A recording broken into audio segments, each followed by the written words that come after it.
Hello प्यारे friends, इस video में इकोनॉमिक्स से अत्यंत महत्वपूर्ण प्रश्नों ऑब्जेक्टिव बता रहा हूँ बिहार बोर्ड के लिए। तो इस वीडियो में शुरू से अंत तक जरूर देखिए और इस वीडियो में शुरू से अंत तक देखने के लिए धर्मराज फ्री एजुकेशन चैनल की ओर से आप लोग का स्वागत है। तो देखिए, बिहार बोर्ड के लिए अत्यंत इकोनॉमिक्स से महत्वपूर्ण प्रश्न है ऑब्जेक्टिव। फर्स्ट प्रश्न है, निम्न में किसे पिछड़ा राज्य कहा जाता है। उसमें आपको चार विकल्प दिए हुए हैं, उसमें आपको एक सही है। समझे, निम्न में किसे पिछड़ा राज्य कहा जाता है। अगर पिछड़ा हुआ राज्य कहा जाएगा, समझ नहीं, तो आप देख लीजिएगा ऑप्शन में पंजाब दिया हुआ है, में बी में दिया हुआ केरला, सी में दिया हुआ बिहार, डी में दिया हुआ इनमें से कोई नहीं। तो पिछड़ा हुआ राज्य बिहार है। कौन सा राज्य है? बिहार। तो आपको बिहार में टिक लगाना होगा। समझ नहीं, बिहार पिछड़ा हुआ राज्य है। समझ नहीं, याद रखिएगा। ऑप्शन में आपको चेंज करके दे देगा, वो आपको बिहार देगा, तो बिहार पिछड़ा हुआ राज्य। समझ गए। उसके बाद अगला प्रश्न है, निम्न में प्राथमिक क्षेत्र किसे कहा जाता है। अगला प्रश्न एकदम इंपॉर्टेंट है, महत्वपूर्ण है।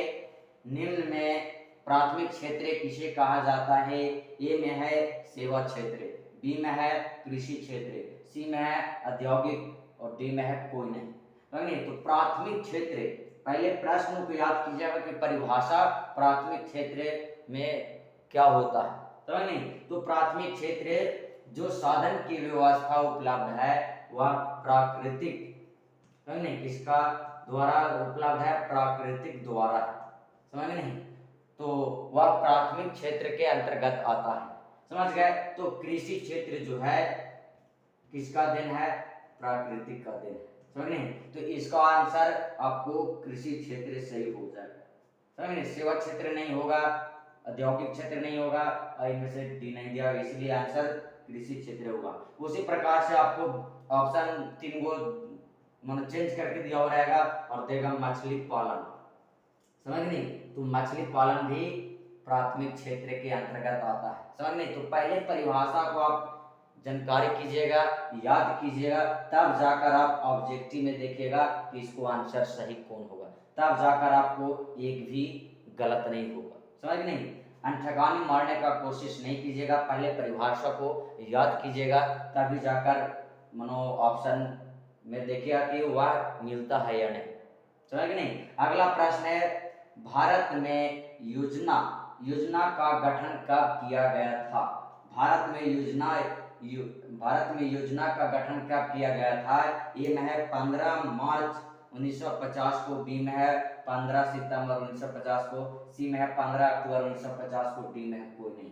तो भारत में योजना का गठन 15 मार्च 1950 को किया गया था। आपको 15 मार्च 1950 को योजना आयोग का गठन किया गया था, ये आप बिल्कुल याद कर लीजिएगा, हमेशा बिहार बोर्ड एग्जाम में पूछा जाता है। अगला प्रश्न है, इनमें कौन से देश में मिश्रित अर्थव्यवस्था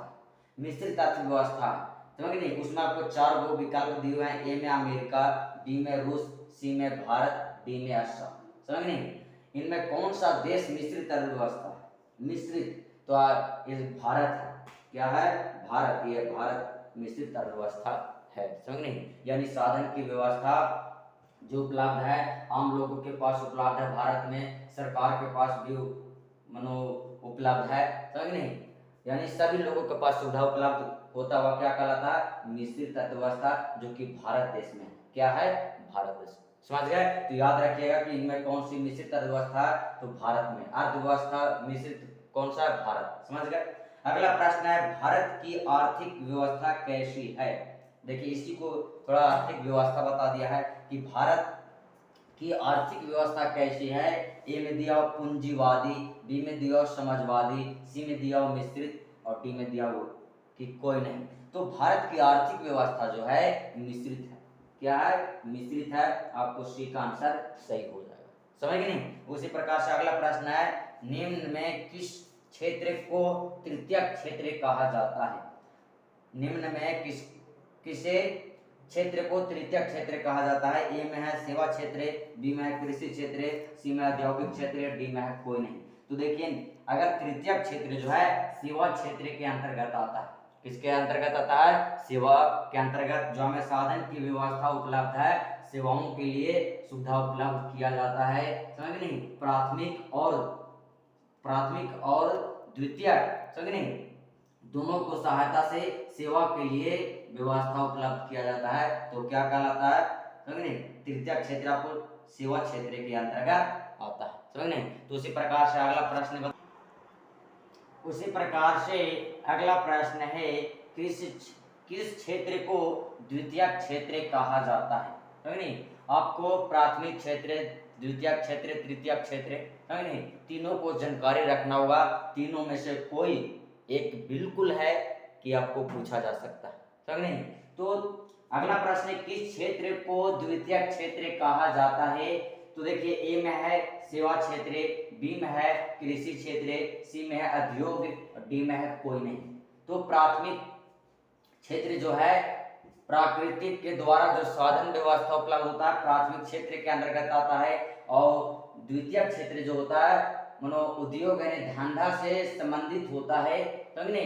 तो वह द्वितीयक क्षेत्र के अंतर्गत आता है। तो इसका आंसर सी हो जाएगा, उद्योग। क्या हो जाएगा? उद्योग। डी में कोई नहीं, तो इसका आंसर करेक्ट उद्योग हो जाएगा। तो याद रखना है कि किस क्षेत्र को द्वितीयक क्षेत्र कहा जाता है, तो उद्योग को द्वितीयक क्षेत्र कहा जाता है। समझ गए? बिल्कुल आपको ये प्राथमिक, द्वितीयक और तृतीयक में से एक निश्चित है कि पूछा जाएगा। अगला प्रश्न है, अर्थव्यवस्थाओं के मुख्य रूप से प्रकार होते हैं।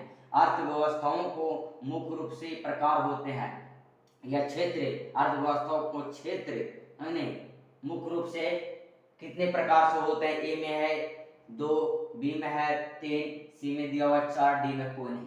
तो अर्थव्यवस्थाओं का क्षेत्र 3 प्रकार से होते हैं। कितने प्रकार से? 3 प्रकार से। तो इसका बी का आंसर सही हो जाएगा, 3 होगा। समझ गए? याद कर लीजिएगा कि अर्थव्यवस्थाओं का क्षेत्र कितने प्रकार से होते हैं, तो 3 प्रकार से होते हैं। जो पहला प्राथमिक क्षेत्र, दूसरा है द्वितीयक क्षेत्र और तीसरा है तृतीयक क्षेत्र। समझ गए? अगला प्रश्न है, बिहार में जीवन यापन का मुख्य आधार है, यानी बिहार में जिंदगी जीने का मुख्य रूप से किस पर आधारित है, लोग किस पर निर्भर रहता है? ए में देखिए है उद्योग यानी धंधा, बी में व्यापार, सी में दिया ए बी दोनों और डी में दिया कृषि। तो बिहार में जीवन यापन के लिए मुख्य रूप से कृषि पर निर्भर लोग रहता है। किस पर निर्भर रहता है? कृषि पर। तो डी आपको आंसर सही हो जाएगा। याद रखिएगा कि बिहार में जीवन यापन के लिए मुख्य रूप से, पूर्ण रूप से भरोसा कृषि पर करता है। किस पर करता है? कृषि पर। तो याद रखिएगा। तो पहले क्वेश्चन को ध्यान से पढ़ लीजिए और देख लीजिए कि क्या पूछता है, वो ऑप्शन में इसका क्या आंसर सही होगा। समझे कि नहीं? पहले क्वेश्चन को परिभाषा के साथ साथ उसको याद कीजिएगा, तभी आपको एक भी गलत नहीं होगा। अगला प्रश्न है, निम्नलिखित में कौन नवकरणीय प्राकृतिक संसाधन है? ये VVI प्रश्न है। आपको भले ऑप्शन चेंज होगा, लेकिन नवकरणीय और अनवकरणीय संसाधन के बारे में आपको निश्चित है कि हमेशा पूछता है। तो देखिए, निम्नलिखित में कौन नवकरणीय संसाधन है? ए में है कोयला, बी में है पेट्रोल, सी में है गैस, डी में है भूमिगत जल। पहले परिभाषा को याद करना है कि नवकरणीय संसाधन किसे कहते हैं। समझ?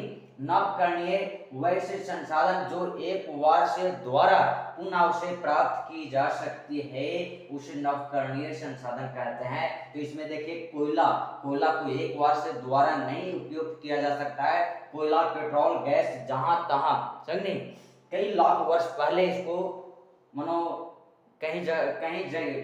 कहीं पर इसको निकाला गया था, समझे, जो कि इसको मानो हमेशा के लिए नहीं होगा, एक दिन इसको खत्म होना है, समझे। लेकिन भूमिगत जल जो है यह प्रकृति का देन है, इसे एक बार से दोबारा पुनः प्राप्त किया जा सकता है। तो यह नवकरणीय, आपको आंसर इसका डी का सही होगा। समझे? डी। ये सब आपको एक बार से दोबारा उपयोग नहीं किया जा सकता है, प्रयोग नहीं किया जा सकता है, तो ये अनवकरणीय संसाधन कहलाता है, जो एक बार से दोबारा पुनः प्राप्त नहीं की जा सकती है। समझ नहीं? तो आपको नवकरणीय यहाँ दिया हुआ, हो सके अनवकरणीय के बारे में पूछ दिया जाए और आपको तीन गो ऑप्शन जो होगा नवकरणीय दिया हो रहेगा, एक में आपको जैसे पेट्रोलियम दे देगा तो पेट्रोलियम आपका नवकरणीय हो जाएगा, क्योंकि पेट्रोलियम एक बार से दोबारा से पुनः प्राप्त नहीं किया जा सकता है। समझ गया? बिल्कुल आपको समझ में आ गया होगा, ये आपको एकदम वीवीआई प्रश्न है।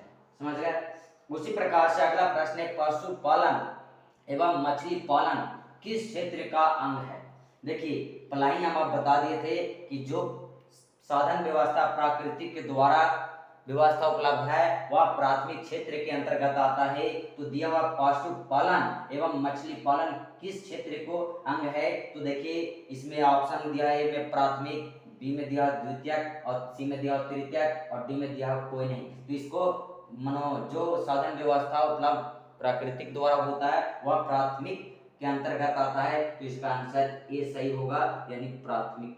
समझ गए नहीं? तो आप याद कर लीजिएगा।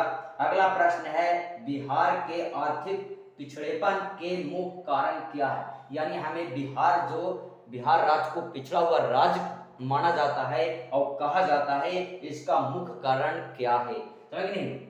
ऑप्शन में दिया हुआ है जनसंख्या अधिक होना, यानी जनसंख्या अधिक होने के कारण। बी में जो कृषि के लिए संसाधन नहीं होना, यानी कृषि के साधन व्यवस्था नहीं होना। समझ। सी में बाढ़ एवं सुखाड़ हमेशा होते रहना, यानी बिहार में हमेशा कभी सुखाड़ तो कभी मानो बाढ़ हमेशा होते रहता है। तो इसमें आपको जनसंख्या अधिक होने के कारण भी हो सकता है, क्योंकि जनसंख्या अधिक हो रहा है और मानो समझ नहीं, और जो साधन की व्यवस्था वह पूरा नहीं हो पाता है। कृषि के लिए भी संसाधन जो साधन व्यवस्था होनी चाहिए वो नहीं है, और बिहार में हमेशा बाढ़ सुखाड़ होते रहता है, जिसके कारण जो भी फसल होता है वह नष्ट हो जाता है, बर्बाद हो जाता है। इसलिए इसको आंसर डी हो जाएगा इनमें से सभी। समझ गए नहीं? अगला प्रश्न है, जिस देश का राष्ट्रीय आय अधिक होता है वह देश क्या कहलाता है? यानी कहने का मतलब जिस देश का राष्ट्रीय यानी आय माने पैसा होता है, जिस देश में राष्ट्रीय यानी पैसा अधिक होता है वह देश क्या कहलाता है? तो ए में है अविकसित, बी में है विकसित और सी में दिया अर्ध विकसित और डी में दिया कोई नहीं। तो जिस देश का राष्ट्रीय आय माने जिस देश में राष्ट्रीय आय पैसा अधिक होगा वह विकसित कहलाता है। क्या कहलाता है? विकसित। इसका आंसर बी सही हो जाएगा, है नहीं? तो इसी प्रकार से आपको इकोनॉमिक्स के लिए पार्ट 1 में इस टाइप के महत्वपूर्ण प्रश्नों बताया। तो अगले वीडियो में मैं ऐसे ऐसे महत्वपूर्ण प्रश्नों लेकर हमेशा आते रहूंगा। तो इस वीडियो में शुरू से अंत तक देखने के लिए धन्यवाद।